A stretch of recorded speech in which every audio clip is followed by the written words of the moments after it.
Hello, welcome back. Today I'm going to do a video on how to have clean water from an outside water source or a contaminated water source. Now, I grew up on an off-grid property. We had our own water source. To start with, it was just a spring-fed line into a brick and mortar holding tank. It was very rudimentary. It would dry up in the summer. We would sometimes get animals stuck in there, including one memorable day when a frog got stuck on in the line and died. And we wondered why there wasn't much water coming through the system, and that was why.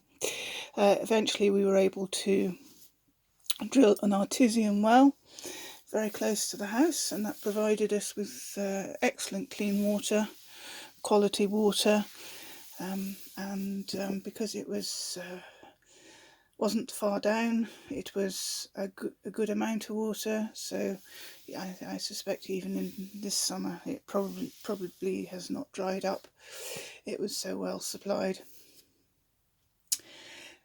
We always used to think about water purification, bearing in mind that back in the day we had no internet, we had no way of googling things, so our information was old wisdom from neighbours and family members who had been doing this for years prior. There are now government websites or official websites that will help you work out what might be best for you if you find yourself in a situation where you need to do clean water.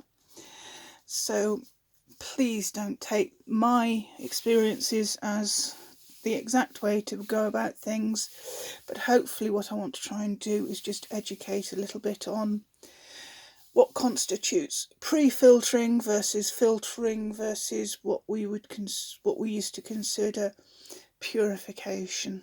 Now, to start with, pre-filtering. So you can use something like a coffee filter, put the water through the coffee filter and it will get rid of all the dirt, hopefully get rid of all the dirt, sand, grit, small stones, small twigs, that sort of thing. Obviously with a paper coffee filter, you've got limited shelf life on how many times you can use that. So you might want to use a permanent, the permanent coffee filters that you can get in machines these days, or something like a thin cloth like this scarf, which would allow the water to percolate through quite quickly, but act as quite a good permanent a filter that can then be washed in clean water and reused again. Something like a cotton bandana or a cotton handkerchief would do well. So on to filtration. Oh no, sorry, there's a third way of that we would do cleaning water, and that was through capillary action. So you'd put your dirty water in a pot up above, put a natural cord string into a pot below, and the water would, through capillary action, go into the lower container, which you could then purify. I do see videos out there where they show the capillary action working, and then they go and drink from the lower container without showing any kind of filtration or purification method, and it annoys the blazes out of me. It's my top bugbear on the internet, I think. Guaranteed to get my hackles up and me on my soapbox. So let's just say, if you see that, yes, it may look clean, but the things that make you sick in water are not visible. So it's not going to be safe to drink. Okay, that's soapbox. Come off the soapbox. Okay, so we go on to filtration. Well, filtration to me when I was younger was basically aiming to get rid of the bacteria, the main bacteria that you could find in your water source. See previous statement about dead frog. Now these filters weren't available when I was around, so we would go for a method that you could consider not just filtration but purification. But if, in order to show you what I consider the difference between filtration and purification, I'm going to show you some of the filters that I have at home. This is just a small one. How well that'll pick it up. The Glacier Stream says it's the world's smallest water filter in a straw. As you can see, it's very small.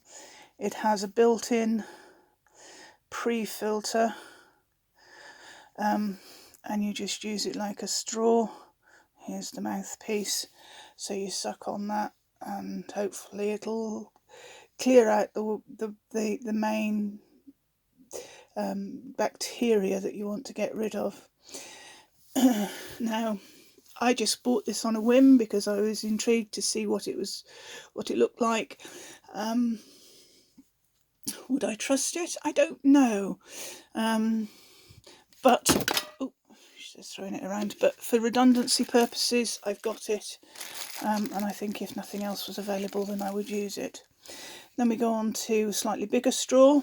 This is a Vitality straw, and this has, if I can pull it off, a pre-filter at the base, like that, which just lives in there, and it came with 2 spare pre-filters. I don't know if you can see that.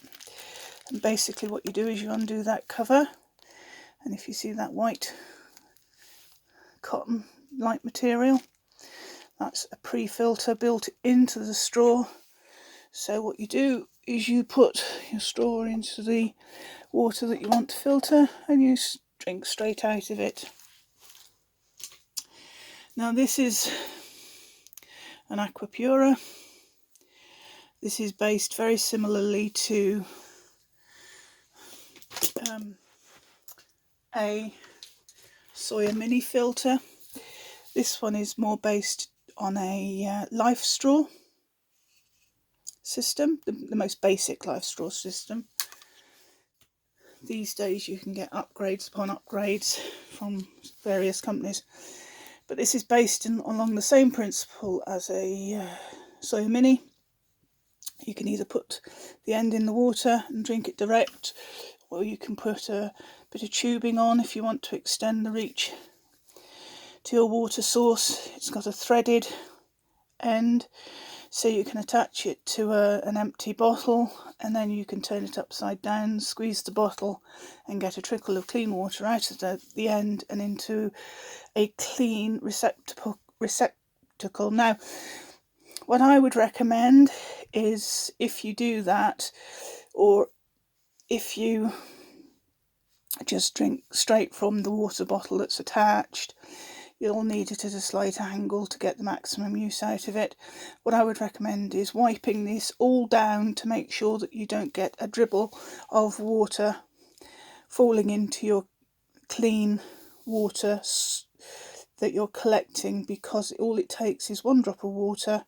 Like I said, bacteria, you can't see it, and it would just take 1 drop of water to contaminate everything that you've just cleaned.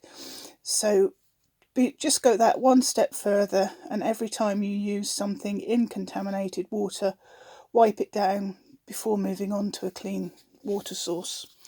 Now this also comes with its version of the pre-filter. It plugs into the base. It's got, again, white cotton, and you just replace the cotton circles, rounds in this particular model. And it also comes with a syringe, so you can fill the syringe with clean water, put it into the mouthpiece, press that down, force clean water through the filter, and it will eject some of the dirt or nasties that it has collected in the filter, and that way you'll get a longer filter life from the system you're using. The cleaner the water source you're using, the longer the life of the filter you're using. These don't last indefinitely. Don't be fooled into thinking that just because you can use it once, you can use it 1,000 times. It's not necessarily the case. Now, Soya Mini filter will filter up to 100,000 gallons. The important words there are up to. If you're using it in a very dirty water source, you're not going to get anywhere near that number. With this one, I think 380 something litres is its maximum ability. But again, if I'm using it in a very dirty water source, that 380 odd is going to be reduced mightily. And I keep the instructions with pretty much all these things because I know how to use them, but if I'm with somebody who not used to using them, then at least they've got the instructions on how to go about making water safer. And this is, again, a filter. There's two ways you can use this. You can remove the filter and use it like a straw, so put it into a water source, or you can fill up this little bag, it's 500ml bag I think, and put the filter back into place, screw it back on and use it like you would a water bottle. And like the Aquapura, you turn it upside down and slowly squeeze the bag.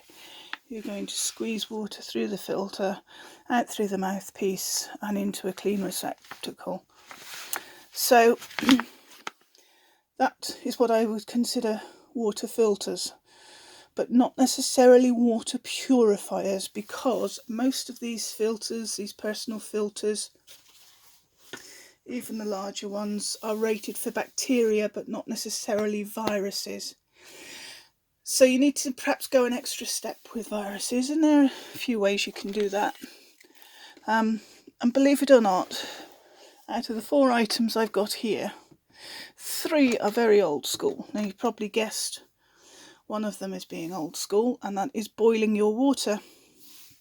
Now if you've got problems with the cost of living crisis at the moment and you think, oh gosh, I can't afford to boil water, you need a heat source to boil water, I can't afford that. Well, try and get a little cheap camping stove like this if you can. Last time I looked, they were about £4 or £5,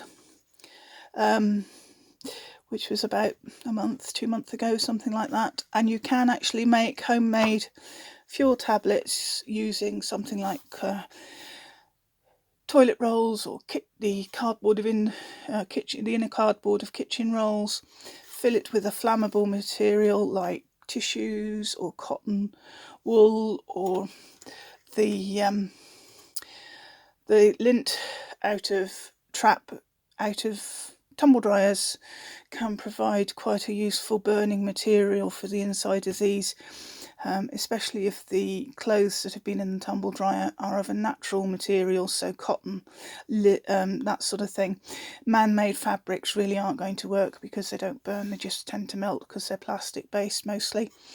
But if you've got cotton based, then they can make a very good free internal tinder, and then make a water bath to melt some old candles or bits of candles, something like this, that you could perhaps pick up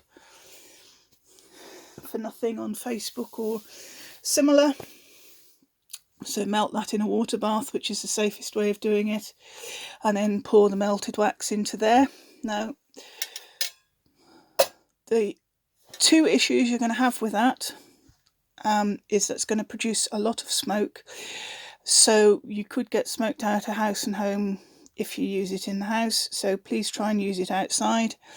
And also it's going to soot up your pot.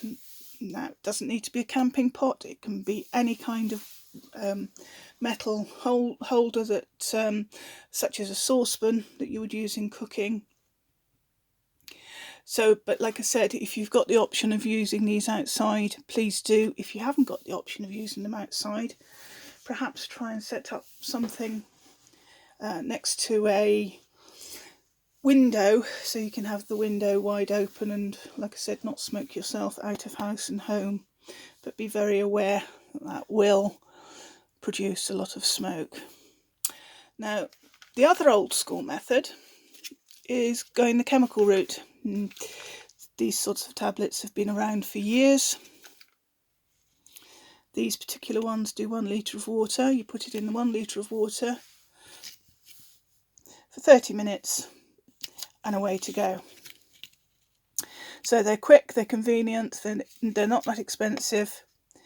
As you can see, they take up hardly any room. Any container that is capable of holding 1 litre, so that could be anything from a water bottle to a Wurpak stand-up bag which is designed to hold water, to a decent Ziploc bag that perhaps has a gusset so it can be stood up on its own, will do the job, or an old food grade soda bottle, pop bottle, or an old food grade water bottle, plastic water bottle. I wouldn't go milk for something like that, but something that has held drinks in previously, I would be okay with.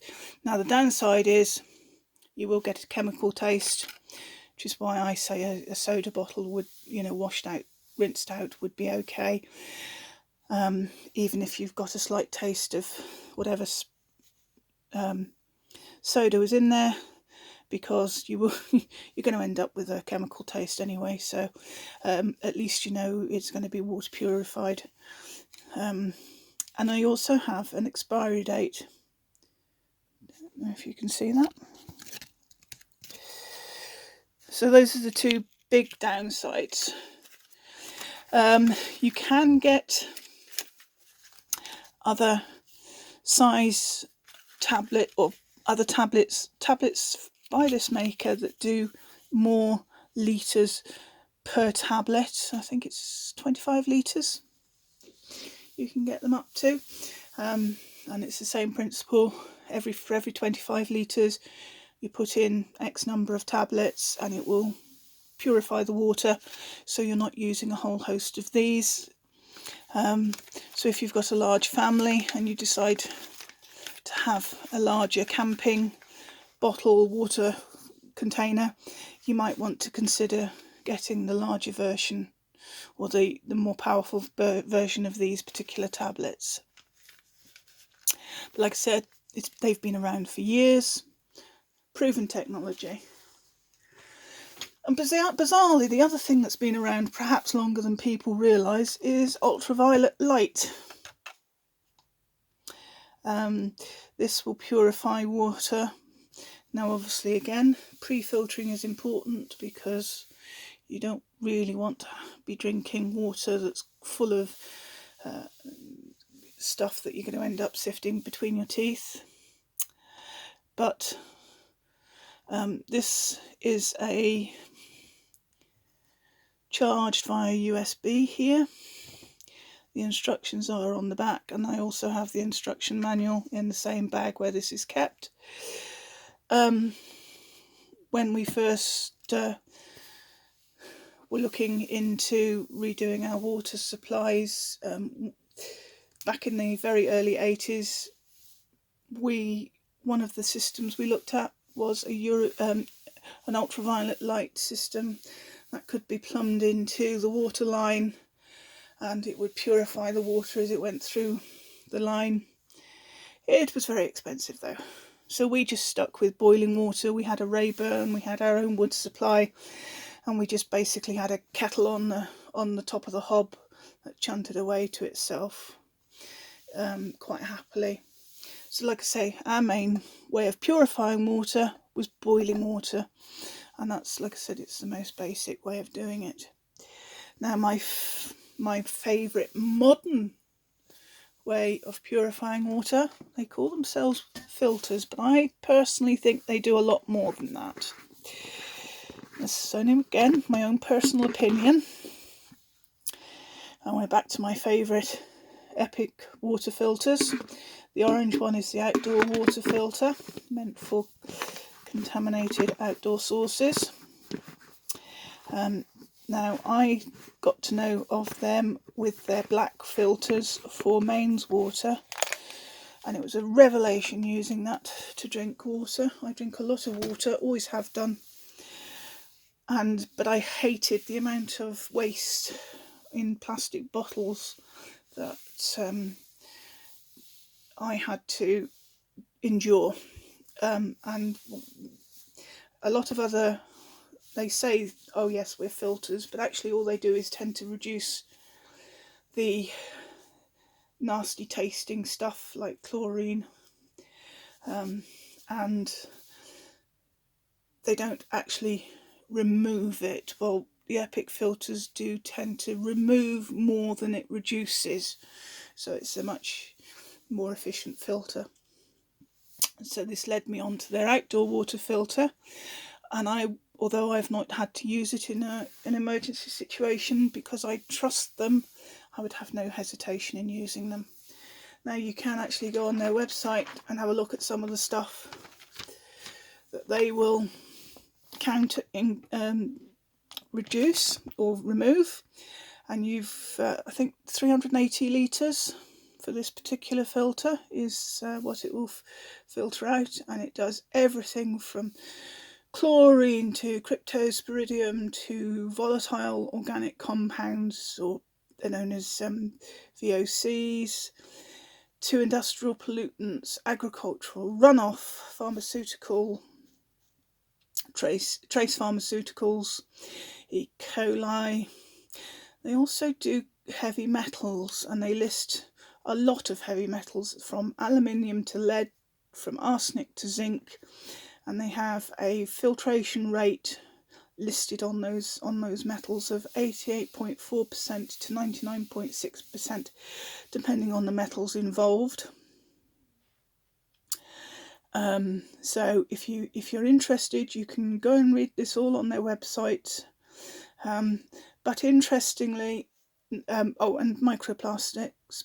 But the most interesting one for me, which is what sets it apart from a filter to a purifier, is it also does radiological. It's also got radiological aspects listed as being filtered out from, and they list, for example, plutonium, radium, uranium, and they list it as a 99.73% filtration rate, which I think is pretty darn good value, even though they aren't the cheapest filters in the world, and they can be hard to get hold of here in the UK.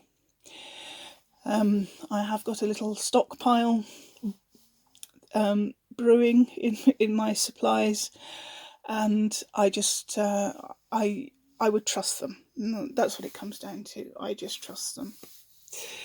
So I hope that's been instructional. I hope it's been fairly reasonably intelligent.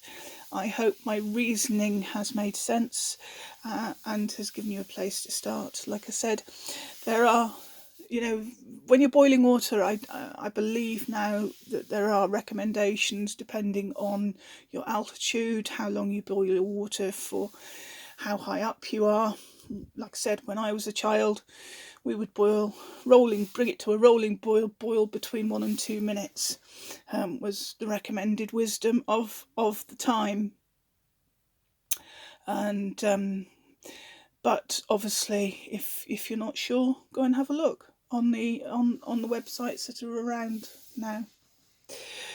So that's it for today. Like I said, I hope you find it somewhat instructional and interesting. Please consider subscribing, liking the video, sharing the video, and if you feel that I've completely missed something major, please feel free to comment. I always try and cover everything, but sometimes you post online and then you think, I wish I'd said this, that, and the other. So it's always interesting hearing other points of view from what other people's experiences have been. Just because this is what my experience have been doesn't mean that it's relevant to somebody else's experiences. Anyway, thanks for watching. Take care, and I'll see you next time. Bye for now.